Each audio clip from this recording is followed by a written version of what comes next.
fia foi te whātalo whātu si o tātu wa tunu. Ia lea foi o toi whaapopoina fo i le nei o tātu Tala mai Samoa. I le aso Lulu le nei, le aso tolu Aukuso. Tausanga lua afe lua sifuri mai lua. Ai usi mai loa le whafonga.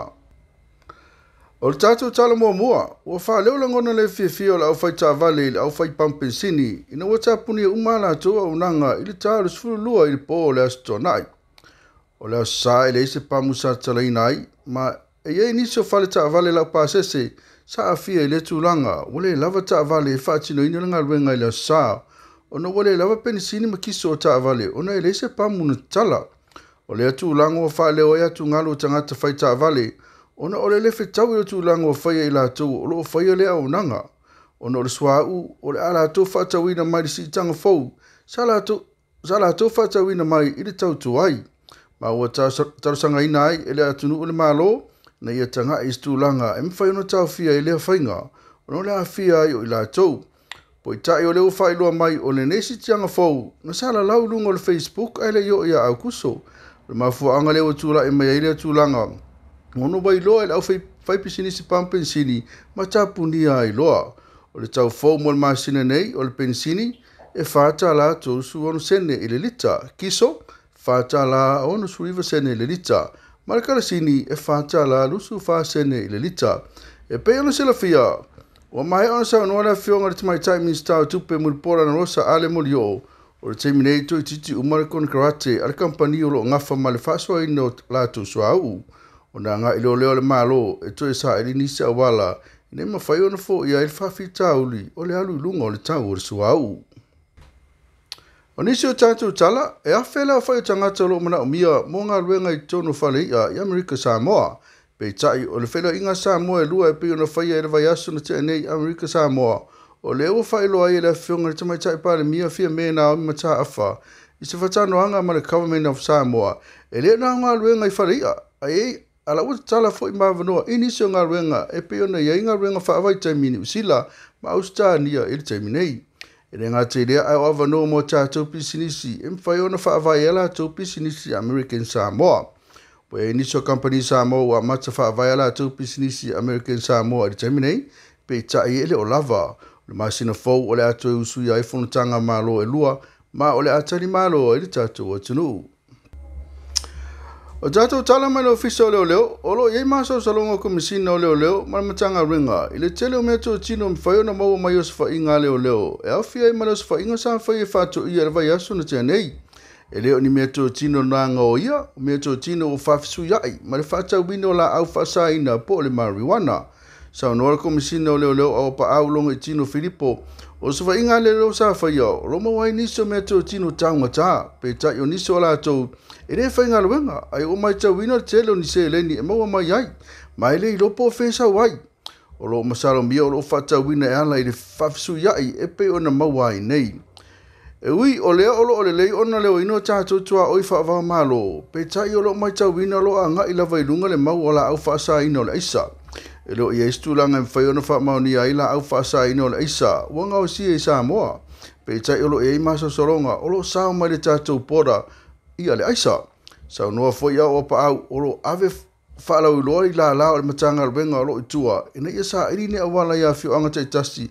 Pero iei ni whainga o sao mai tonu nei fuala au whaasa ina le atunu. O lo masalo mia foi vaa whaangota i lunga le wafu, ona e whaisina umio anga i tua. Ma o leo o toi tiro iere komisina malana matanga ruenga i lea tulanga. O nisi o tātou Tala, e leo mahalo lola tātou malai wa alele whaavao malo i whaleolo.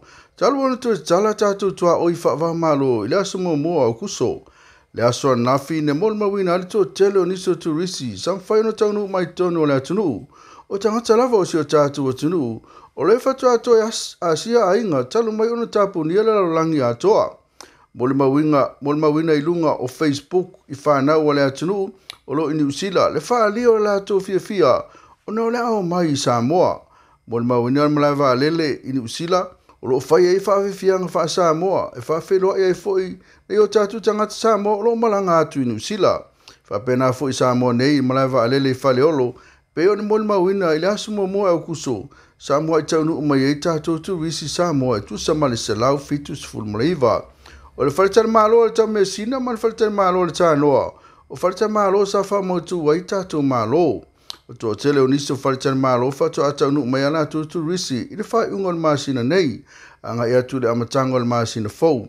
O tangata lava o si o tātou wa tunu, o roa anga i mai le whono tere le kālesia whaapotuputonga ke Risiano, Samoa, e usu ia le vai aso muli aso lua o September. E pei ona se le fia, o le tō tala i o tātou malai vāle le whaavao malo, o se avanoa o le mawhai ona tō atina e le tātou vāenga o tūrisi, i ona vāenga e se ese, ona o le pangatia talo una tāpunia whemalanga inga avalele, ona o le pesi o le whaama i o le COVID se furuiva. O le tātou tala muli, o le aso a nafi sa mawai se whilo inga le tātou tala fau. Ia mana whionga le taitai o le tuangai, le sunga ia tu le epa, Dr. Saile le malia na ngoi. Ma sa afsiringi ai sona fina ngalo, i le malanga mai le tamaitai pa le mia ni usila, ia te sinda a den. Le tātou tunu o lo whawongfonga mai. E le whasalolonga tu sa o atu le chapipi. O lo atu i le matou lo mua i petesa nei. Tu sai ma vatananga mai ale Loabay e fasini fatau i le whainga malanga le nei. Ia lava pena voio nanga i tono tu iai di manatu. O le pole sa whaiai le wheloinga whalalo le malo me taun whai. Ta whaiai le tātou awa whatali o le whainga malanga. Na umalawa whatali e ana soile ma le ta mawhitanga o saunanga fo in whaina po ia lea uma na whawhongwhonga mai ai le malfu le tātou tunu whaktai fo i le malanga mai a le pare mia ni sila ia malto tele sa malanga mai nisi fo i mali il tātou tunu Samoa le avanoa e malanga mai ai. Selo e foi ma le sunga le lipate le pauloi.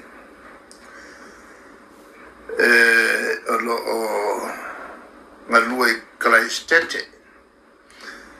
Le malanga e per falau lana po o le fatau o tātou senginga whangainga. Tau whalia fo i aso kunai. O le whangainga le nei. I le ngana Britannia e le o se agreement. O le treaty. Whaftai fo i il Parliament New Zealand nei taua. Pawale o se tauia il Samoa. O se whangainga whapitoa. O nisi a whangainga, e leo ni whangainga whapitoa. O le tweet. E paua leo se whangainga whapitoa whapea. Wa saini el malo New Zealand.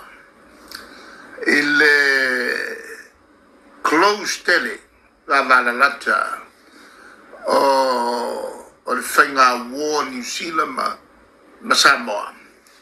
On tu sol tato Fatamalea Sani mataita ina mai tato ele tato malo tuto tasi falae o fatino i lungo whainga fa democracy sale masani tato alela wa o ina tato New Zealand e fa peon fai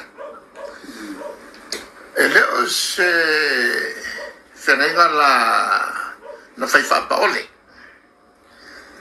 mai o le whaalai na o le tele o Soswani a fuai mai a New Zealand i Samoa e le si Soswani ta ua sa ufa ngai nai le whenga lea. O iai Europa maluai. Ngō teimi mātou te fia malanga yaso malolo ta miloi tonu Europa ile ta vale. No iai leo se awala whengo fie. O lo ta palo le hai komsina ina. Persona. Ave uma iaia matou tusfolamula whanau. Ta pena latou ia nio o permita o te whalo iai Europa au noa mas whaalawela veina. Toi te atolua vai aso a whato avala o mai le hai komisi matou te wheloa i se whenga ai le po. Matou wheloa i lea. A tala ata mai atia. Se wā ngalo lo tapa mai o se soswani whapitoa. O te le iloa le mauhae o le tāua o le whenga inga le nei. Ia, na o wala wele il matou malo te mawhai o na awina mai whamave vave. O ilea seata o le whenga lea. O mai o kilo ku le whenga. Sole, mkwango kia mako. Maka mo e whaimena ngai whakongo mai ya. Ia mako. O no le whenga lea. Le sile vai ngol ngalwa. O le whenga balot. Ia le whionga ia ki. Malanga mai o mono loa le mesa wai ona le vo whalong lo i stamata la sau se mega sa wai sau sili mai ata la so tau fi meo malanga whawai teimila RS is Kimantua o Helen Clark ma le Labour Party ngana ko amka mako whiukanga i ai. Le alai mangingo le leika i ala o whenga mranga man whatau ina Samoa. Hale sila mta apuna lena le meiki. Awa la e se fo mea vi la ko whamomo. Ala la sa siaki mai a kiao. E taua le nei atina. Ola utali ia ki. O le makua ka ua. Ole akinga inga makamai ele leipa. Ole RSE scheme. Ole mo tanga with a vating. E paula le wale e vade na tia ai vai Samoa.